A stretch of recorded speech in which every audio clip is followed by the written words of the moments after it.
Hola, mi nombre es Valeria Moreira y hoy voy a hablarles sobre el intestino delgado. Empezando por sus generalidades. El intestino delgado es un segmento del tubo digestivo que va a medir de 6 a 8 metros de longitud. Su diámetro va a decrecer de arriba hacia abajo de 30 milímetros a aproximadamente 20 a 15 milímetros. Este va a ser casi cilíndrico y es el lugar principal donde se van a absorber los nutrientes obtenidos de los materiales ingeridos. Se va a extender desde el píloro hasta la unión iliocecal, que es donde el ilion se va a unir al ciego, el cual es la primera porción del intestino grueso. Entonces, empezando con el duodeno. Sus límites y dimensiones. El duodeno es la porción inicial y más corta del intestino delgado, midiendo esta 25 centímetros. Es también la más ancha y va a ser fija. Se va a iniciar en el píloro, en el lado derecho, y va a terminar en la flexura duodeno-yeyunal en el lado izquierdo. Esta unión tiene aproximadamente a nivel de la vértebra L2 y va a medir de 2 a 3 centímetros a la izquierda de la línea media y va a adoptar la forma de un ángulo agudo.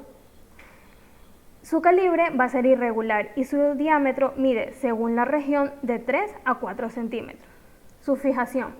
La mayoría del duodeno está fijado por el peritoneo, a estructuras de la pared posterior del abdomen y se va a considerar parcialmente recto peritoneal, aunque a pesar de todas las conexiones que tiene, la fijación del duodeno no va a ser absoluta.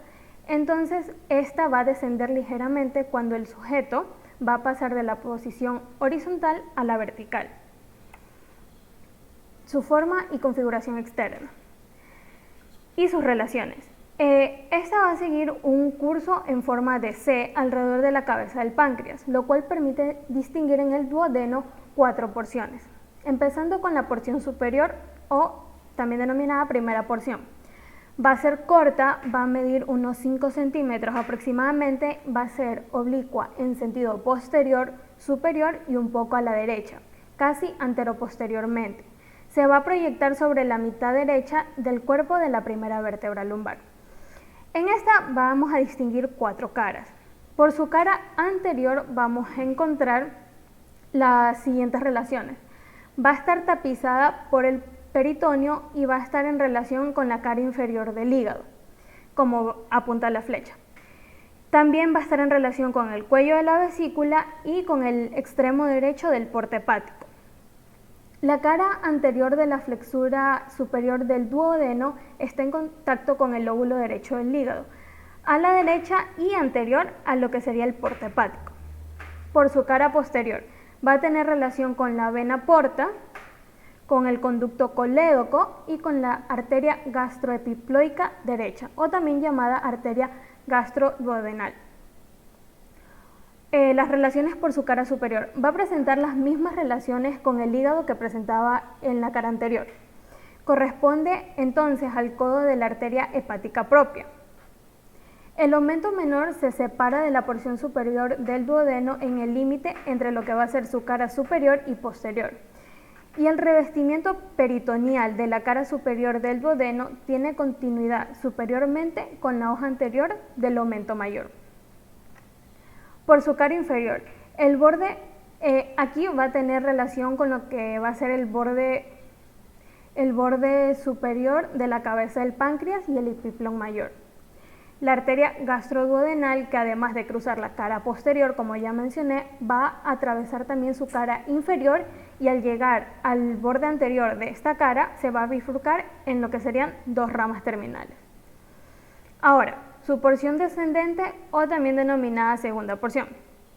Esta va a ser más larga, midiendo aproximadamente de 7 a 10 centímetros y va a descender junto al lado derecho de las vértebras L1 a aproximadamente L3, L4. En esta también vamos a distinguir 4 caras. Por su cara anterior va a estar en relación con el ángulo o codo derecho del colon transverso, el mesocolon transverso y las asas del intestino delgado. El mesocolon transverso se va a dividir esta cara en 2 partes, una supramesocólica y otra inframesocólica. La parte supramesocólica va a corresponder a la cara inferior del lóbulo derecho del hígado y a la vesícula. y va a producir en el lóbulo derecho del hígado lo que posteriormente vamos a conocer como la impresión duodenal. La parte inframesocólica está en relación con el extremo derecho del colon transverso, e inferiormente al colon transverso con lo que son las asas del intestino delgado. Por su cara posterior, como se señala en la imagen superior izquierda, va a estar en relación, o mejor dicho, se va a aplicar sobre lo que es la vena cava inferior y sobre la arteria testicular derecha, el pedículo renal derecho y el uréter. Y también va a invadir ligeramente la parte media de la cara anterior del riñón derecho, que como señala la flecha no se ve del todo porque está cubierto por el duodeno, pero podemos decir que está atrás de esta. Ya. Por su cara lateral, va a estar en relación superiormente al colon transverso con el hígado e inferiormente con el colon ascendente.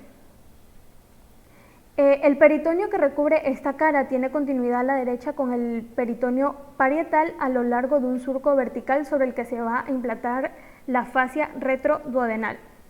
Por su cara medial está unida a la cabeza del páncreas, que es donde señala la flecha de la imagen izquierda inferiormente, y esta cabeza del páncreas se va a ahuecar como en un canal para recibirla, y también va a corresponder al conducto colédoco y a los conductos pancreático y pancreático accesorio, como señala ahí la flecha. Finalmente, esta cara va a estar cruzada por lo que es la arteria pancreato duodenal superior anterior cuando ésta rodea el borde derecho de la cabeza del páncreas. Ahora, la porción horizontal, o también llamada porción inferior o tercera porción. Esta va a medir aproximadamente de 6 a 8 centímetros de longitud. Se va a extender transversalmente en sentido anterior a la vértebra L3 o L4. Aquí vamos a encontrar también 4 caras. Por su cara anterior, se va ya recubierta por el peritoneo y corresponde a las asas del intestino delgado. Está cruzada oblicuamente de superior a inferior y de izquierda a derecha por la raíz del mesenterio. Los vasos mesentéricos superiores, rodeados por los nódulos linfáticos mesentéricos superiores, van a discurrir entre las hojas del mesenterio anteriormente a la porción horizontal del duodeno. La arteria cólica derecha nace anterior a esta parte del duodeno. Por su cara posterior va a recubrir a la vena cava inferior, a la aorta y el origen de la arteria mesentérica inferior. También el plexo nervioso intermesentérico y la parte superior de las raíces del plexo hipogástrico superior, y finalmente a los nódulos linfáticos preaórticos. Por su cara superior va a seguir el borde inferior de la cabeza y el proceso unciforme del páncreas. Solamente se les une en su extremo derecho. Y por su cara inferior va a estar en relación con las asas intestinales. Por último tenemos a la porción ascendente, o también llamada cuarta porción. Esta es corta y va a medir unos 5 centímetros. Va a ascender por el lado izquierdo de la columna lumbar, desde el cuerpo de la vértebra aproximadamente L3, L4, y va a ascender hasta el borde superior de la vértebra L2. En esta, al igual que en las otras, vamos a distinguir 4 caras.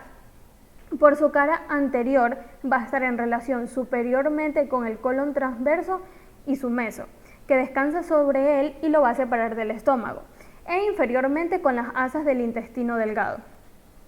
Por su cara posterior va a recubrir lo que son los vasos renales y testiculares izquierdos, así como la fascia del músculo psoas mayor. Por su cara medial va a ser contigua de superior a inferior, y primero va a estar en relación con el extremo del proceso unciforme del páncreas y después al extremo superior de la raíz del mesenterio. Y esta va a bordear lo que es la aorta. Por su cara lateral, esta se va a hallar más o menos cercana a lo que es el estado de distensión del asa duodenal, al borde medial del riñón izquierdo. Entre estos dos órganos va a ascender el arco vascular, o también llamado de Treitz, que va a estar formado por la vena mesentérica inferior y la arteria cólica izquierda, adosadas una a la otra. Ahora, el extremo superior de la porción ascendente del duodeno se va a unir al yeyuno por medio de la flexura duodeno-yeyunal. Va a alcanzar la cara inferior del cuerpo del páncreas y la raíz del mesocolon transverso. Va a corresponder al borde superior de la segunda vértebra lumbar. Ahora, la flexura duodeno-yeyunal se va a unir al pilar izquierdo del diafragma por medio de un haz de fibras musculares lisas conocido con el nombre de músculo suspensorio del duodeno. Debido a la presencia de este músculo, esta va a ser la parte más fija del duodeno, que es el que acabo de señalar con la flecha. Ahora, vamos a hablar sobre los recesos duodenales. Es importante que recordemos la presencia de estos recesos porque un gas intestinal puede llegar a penetrar y estrangularse dentro de alguno de ellos. Los recesos duodenales se forman cuando se produce un adosamiento incompleto y anormal de la pared posterior de la porción ascendente del duodeno al peritoneo parietal, que es como estamos viendo en la imagen. El peritoneo recubre la cara anterior de la porción ascendente del duodeno y tiene continuidad a lo largo de su cara medial con la hoja izquierda del mesenterio y a lo largo de su cara lateral con el peritoneo parietal. Vamos a distinguir dos recesos duodenales, uno superior y uno inferior, que se van a abrir en la cavidad peritoneal a lo largo de la depresión vertical comprendida entre la cara lateral de la porción ascendente del duodeno y la pared. Van a ser aplanados de anterior a posterior y van a tener la forma de una pirámide triangular.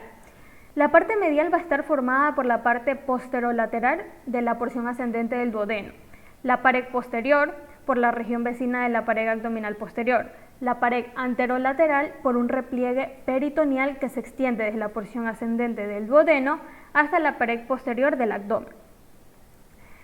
También vamos a tener el receso paraduodenal. Este va a ser poco frecuente y se desarrolla entre el vertiente superior de la flexura duodeno-yeyunal y el mesocolon transverso. El repliegue peritoneal que lo limita superiormente va a contener la vena mesentérica inferior, antes de que ésta sumerja posterior al páncreas. Ahora, hablando de la configuración interna. La superficie interna o mucosa del duodeno presenta las características generales de la mucosa de todo el intestino delgado, la cual va a ser vellosidades intestinales, pliegues circulares y nodulillos linfáticos. Las vellosidades intestinales van a ser salientes filiformes muy cortos que van a recubrir toda la mucosa y le van a conferir como un aspecto aterciopelado. Los pliegues circulares son válvulas conniventes, que son repliegues permanentes de la mucosa. Van a ser alargados perpendicularmente al eje del intestino y únicamente se va a observar en las tres últimas porciones del duodeno. Y estos van a ser claramente visibles a partir del estrechamiento superior a la ampolla hepatopancreática. Y vamos a tener también lo que son los nodulillos linfáticos, que son pequeñas masas linfoides redondeadas y blanquecinas que van a sobresalir en la superficie de la mucosa. Ahora, tenemos las papilas duodenales mayor y menor. Además de aquellos elementos que ya mencioné que se encuentran en toda la extensión del intestino delgado, la superficie mucosa del duodeno va a presentar dos formaciones particulares, la papila duodenal mayor y la papila duodenal menor. Empezando con la papila duodenal mayor, que es la que se encuentra en el círculo de abajo señalado, esta va a ser un saliente cónico que mide de 5 a 10 milímetros de longitud y de 5 a 6 milímetros de anchura. Esta va a estar situada en lo que es la cara interna de la porción descendente del duodeno, en su parte media y cerca de su cara posterior. El pliegue longitudinal del duodeno lo va a recubrir en su borde inferior. Se podría decir que aproximadamente en la mitad de los casos la papila duodenal mayor va a estar excavada por una cavidad denominada ampolla hepatopancreática. En el fondo de la ampolla va a desembocar el conducto colédoco y el conducto pancreático, como ya mencioné anteriormente. Esta ampolla se va a abrir en el duodeno por medio de un estrecho orificio que va a medir de 1 a 3 milímetros de diámetro y que va a ocupar el vértice de la papila duodenal mayor. Esta papila se va a abrir en la mayor parte de los casos en la línea umbilico-hemiclavicular derecha, que se extiende desde el ombligo hasta el punto medio de la clavícula derecha. Ahora, la papila duodenal menor. Esta también es un saliente cónico, que va a medir de igual manera de 1 a 3 milímetros de altura y va a estar situado 3 centímetros aproximadamente superior y ligeramente anterior a la papila duodenal mayor. Es por eso que esta está señalada en el círculo de arriba. El vertiente de esta papila va a estar ocupado por el orificio de desembocadura del conducto pancreático accesorio. La papila duodenal menor se va a hallar ausente bastante a menudo y solo se va a observar el orificio como tal. Esta también se puede hallar ausente aunque exista el conducto pancreático accesorio. Esta disposición de esta papila es bastante rara. Ahora, pasando a la constitución del duodeno. El duodeno se va a componer, como prácticamente todo el tubo intestinal, de 4 capas superpuestas, que van a ser de superficial a profundidad, la capa serosa, muscular, submucosa y mucosa. Empezando por la capa serosa o peritoneal. Cuando se consideran en su conjunto, se puede observar que el peritoneo duodenal está dividido en 3 partes por las raíces del mesocolon transverso y el mesenterio. Superiormente al mesocolon, el peritoneo reviste la cara anterior de las porciones superior y descendentes del duodeno. Sin embargo, la cara posterior de la porción superior del duodeno solo va a estar tapizada por la serosa, desde lo que vendría a ser el píloro hasta la línea por la cual la arteria gastroduodenal cruza el duodeno. En esta región, el asa duodenal va a formar parte de la pared anterior de la bolsa omental, en el límite inferior y derecho de dicha cavidad ya mencionada. Inferiormente al mesocolon, el peritoneo va a recubrir solo las caras anterior e inferior del duodeno. Va a tener continuidad superiormente con la hoja inferior del mesocolon transverso. El mesenterio va a dividir el peritoneo duodenal inframesocólico en 2 partes, una superior y derecha, que va a estar en relación con el segmento inframesocólico de la porción descendente del duodeno, y la mitad derecha de la porción horizontal.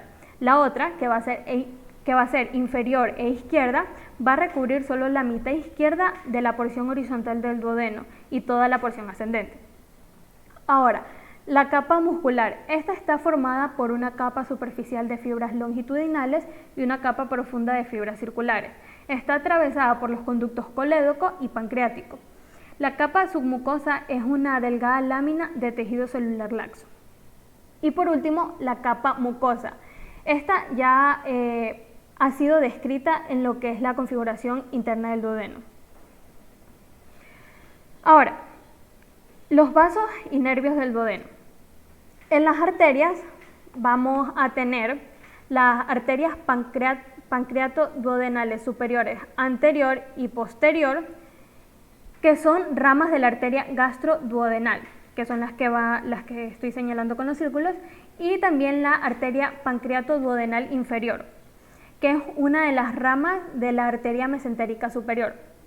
La arteria pancreático-duodenal inferior se va a dividir cerca de su origen en 2 ramas, una anterior y otra posterior, que después se van a anastomosar en las caras anterior y posterior del páncreas con las arterias pancreático-duodenales superior anterior y posterior.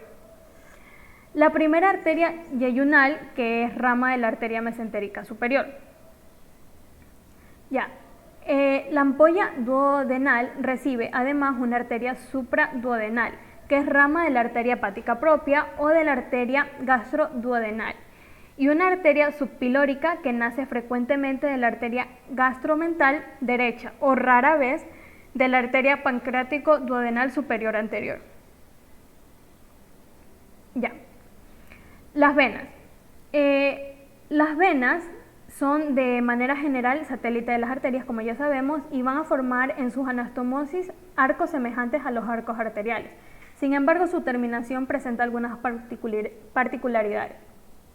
La vena pancreático-duodenal superior posterior va a desembocar en el tronco de la vena porta, y la vena pancreático-duodenal inferior anterior se aleja de su arteria en la cara anterior del páncreas y vierte junto con la vena gastromental derecha en la vena mesentérica superior.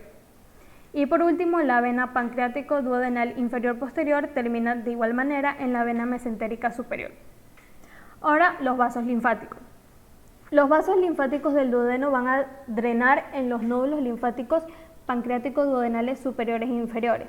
Sin embargo, la porción superior del duodeno es también tributaria de nódulos linfáticos subpilóricos y la porción ascendente envía algunos vasos linfáticos a un nódulo linfático pancreático inferior que va a estar cercano a la flexura duodeno-yeyunal.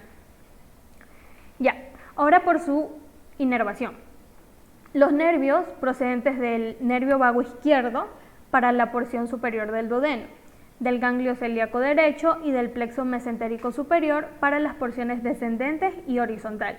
Y finalmente, de lo que es el nervio vago derecho y del ganglio celíaco izquierdo para lo que es la porción ascendente, que es la última parte de la porción horizontal y la flexura duodeno-yeyunal.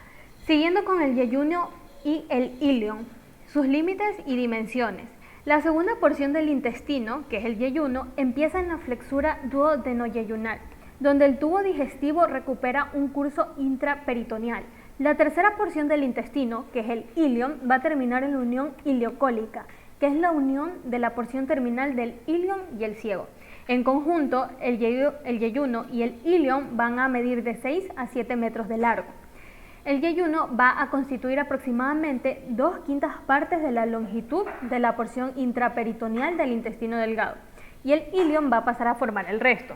Su calibre, que es de 3 centímetros en la flexura duodeno-yeyunal, va a disminuir gradualmente hasta el intestino grueso y solo mide 2 centímetros en las proximidades de su terminación. La configuración externa. Desde su origen hasta su terminación, el yeyuno junto con el ilion describen alrededor de 15 a 16 grandes sinuosidades denominadas asas intestinales, que es lo que estamos viendo en la figura de abajo, la derecha. Cada una de estas va a tener forma de U, cuyas ramas son más o menos paralelas y están en contacto una con la otra. Estas asas están dispuestas de un modo más o menos constante que se establece desde el tercer mes de vida embrionaria. Se reconocen dos grupos principales de asas intestinales. Un grupo superior izquierdo formado por asas horizontales situadas unas inferiores a otras y un grupo inferior derecho formado por asas verticales yuxtapuestas de izquierda a derecha y de anterior a posterior. Sus relaciones. Cada asa intestinal va a presentar dos caras convexas, un borde libre convexo y un borde adherente cóncavo. Las caras convexas van a estar en contacto con las asas intestinales vecinas. El borde libre convexo va a estar en relación con la pared abdominal anterior o con las asas contiguas. El borde adherente cóncavo, a lo largo del cual el peritoneo del intestino va a tener continuidad con las hojas del mesenterio. Estas, consideradas en conjunto, las asas intestinales van a formar una masa que ocupa en la cavidad abdominopélvica un espacio amplio que es más extenso a la izquierda que a la derecha. ¿Por qué? Esto se debe a que el ciego y el colon ascendente van a ocupar a la derecha casi toda la extensión de la cavidad abdominal, mientras que el colon descendente, que es mucho más estrecho, está siempre a cierta distancia de la pared abdominal anterior. La masa del yeyuno y del ilion se corresponden posteriormente con la pared abdominal posterior y los órganos retroperitoneales, los grandes vasos prevertebrales, la parte inframesocólica del duodeno, los riñones y los uréteres, el colon ascendente, el ciego y sobre todo el colon descendente. Anteriormente con el aumento mayor que cubre directamente la masa intestinal y con la pared abdominal anterior. Superiormente con el colon transverso y el mesocolon transverso, inferiormente con el colon sigmoideo y los órganos de la pelvis menor, que es el recto y vejiga en el hombre, recto, vejiga, útero y ligamentos anchos del útero en la mujer. A la izquierda con la pared lateral del abdomen y a la derecha con el ciego, el colon ascendente y la pared. Su constitución.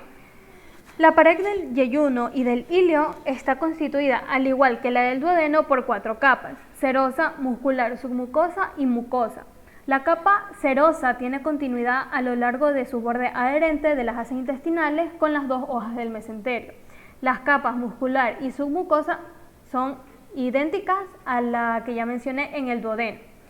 La capa mucosa va a presentar, al igual que la del duodeno, vellosidades intestinales, pliegues circulares cuyas dimensiones y números disminuyen gradualmente desde la flexura duodeno-yeyunal hacia la terminación del yeyuno, desapareciendo completamente unos 50 centímetros aproximadamente antes del intestino grueso, y por último, nodulillos linfáticos. Sus vasos y nervios. Las arterias yeyunales e iliales son las ramas intestinales de la arteria mesentérica superior. Las venas yeyunales e iliales están dispuestas como las arterias y van a desembocar en la vena mesentérica superior. Ahora, los vasos linfáticos que salen de la pared del yeyuno y del ilion son los vasos quilíferos. Estos se van a dirigir directamente a los nódulos linfáticos yuxtaintestinales. Estos se van a comunicar entre sí y con nódulos linfáticos superiores, cuyos eferentes conducen finalmente la linfa del yeyuno y del ilion hacia lo que es el tronco lumbar izquierdo o hacia la cisterna de Kilo, por medio de lo que son los troncos intestinales y también por medio de nódulos linfáticos preaórticos y aórticos laterales próximos al pedúnculo renal. Y por último, los nervios del yeyuno y del ilion van a proceder del plexo celíaco por medio del plexo mesentérico superior. Ahora, el mesenterio. El mesenterio es un largo meso peritoneal que va a fijar el yeyuno y el ilion a su pared por su configuración y relaciones. Esta va a ser una membrana arrugada cuyos pliegues van a aumentar de altura desde su origen en la pared hasta su borde intestinal, por el cual se van a unir al yeyuno y al ilion. Si bien el mesenterio mide solamente de 15 a 18 centímetros a lo largo de su inserción parietal, va a alcanzar en su inserción intestinal la misma longitud que las asas delgadas, es decir, 6.5 metros. En este se van a reconocer dos caras, una anterior o derecha y otra posterior izquierda, así como dos bordes, uno adherente denominado raíz y otro libre o intestinal. Las caras van a presentar amplios repliegues en forma de acordeón en igual número a las de las asas intestinales y cuya altura va a aumentar desde el borde adherente hasta el borde libre. El borde adherente o raíz del mesenterio va a fijar el mesenterio a la pared. Va a medir de 15 a 18 centímetros y comienza a la altura de la segunda vértebra lumbar o del disco intervertebral entre la primera y segunda vértebra lumbar, medialmente a lo que es la flexura duodeno-yeyunal. Desde este punto se dirigen inferiormente y a la derecha hasta la fosa ilíaca derecha. En este trayecto va a seguir el borde derecho de la porción ascendente del duodeno. Cruza a continuación del proceso unciforme del páncreas y la porción horizontal del duodeno, pasando por la emergencia de los vasos mesentéricos superiores. Más inferiormente, la raíz del mesenterio va a pasar anterior a la vena cava inferior. Después va a bordear lateralmente la arteria ilíaca común, luego el origen de la arteria ilíaca externa y va a cruzar en esta región sobre el músculo psoas mayor, el uréter y los vasos testiculares o ováricos. Va a terminar en el ángulo de unión del ilion con el colon ascendente, anterior o también un poco lateral a la articulación sacroilíaca derecha y a la altura del promontorio. La raíz del mesenterio es recorrida de superior a inferior primero por los vasos mesentéricos superiores y después por los vasos ileocólicos. El borde libre va a ser sinuoso y se confunde con el borde adherente de las asas intestinales. A lo largo de este borde, las dos hojas del mesenterio se van a separar para envolver al intestino. Las dimensiones. La altura del mesenterio medida desde la raíz del mesenterio hacia el borde libre es nula en sus extremos, pero va a aumentar muy rápido y puede alcanzar los 15 centímetros, que va a ser la altura máxima, a una distancia de 2 metros aproximadamente en sentido inferior a la flexura duodeno-yeyunal. Después va a oscilar entre aproximadamente 10 y 15 centímetros hasta una cierta distancia superiormente al ciego. Su espesor va a ser variable y va a depender de la grasa que ésta contenga. Su contenido.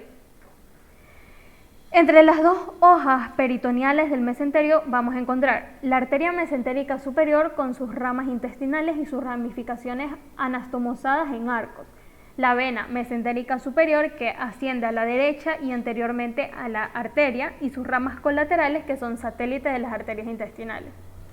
los nódulos linfáticos mesentéricos superiores, que van a estar escalonados a lo largo de los vasos mesentéricos, los vasos quilíferos, que estos van a recibir a estos, y los vasos linfáticos, que se van a unir entre sí con los nódulos linfáticos mesentéricos superiores, el plexo nervioso mesentérico superior, y también por último tenemos a lo que es la grasa. La grasa puede hallarse ausente en el recién nacido y en el niño, pero en el adulto está desigualmente repartida según las regiones. Es poco abundante en la parte superior del mesenterio, es decir, en las proximidades de lo que es la flexura duodeno-yeyunal, pero más inferiormente el mesenterio acumula progresivamente grasa y va a formar a lo largo de su unión intestinal y en su mitad inferior pequeñas borlas grasosas que van a disminuir o van a desaparecer en los últimos 40 centímetros del yeyuno y del hilio. Por último tenemos las correlaciones clínicas. Una correlación clínica que vamos a tener aquí es la isquemia mesentérica aguda, o como sus siglas lo dicen, IMA. Este es un cuadro clínico caracterizado por la afectación del flujo arterial de la arteria mesentérica superior. Se produce entonces una isquemia de la mucosa intestinal que se va a iniciar en las microvellosidades, alterando lo que es la absorción, y posteriormente va a afectar a todas las capas del intestino hasta producir el infarto del intestino delgado o del colon derecho. Las características clínicas precoces más frecuentes y significativas es la severidad del dolor abdominal, y a menudo aparece una hemorragia oculta en las heces o pueden haber heces teñidas de sangre. Otra correlación clínica que encontramos es el adenocarcinoma. Este va a ser un tumor maligno poco frecuente y suele localizarse en lo que es la zona distal del duodeno y yeyuno proximal, excepto aquellos que surgen en el contexto de una enfermedad llamada enfermedad de Crohn, que se localiza en lo que es el ilion terminal. El tratamiento de estos tumores es fundamentalmente quirúrgico, con resección amplia y linfadectomía regional. Cuando el tumor es irresecable, puede realizarse una derivación del segmento afectado para evitar el desarrollo de una obstrucción intestinal.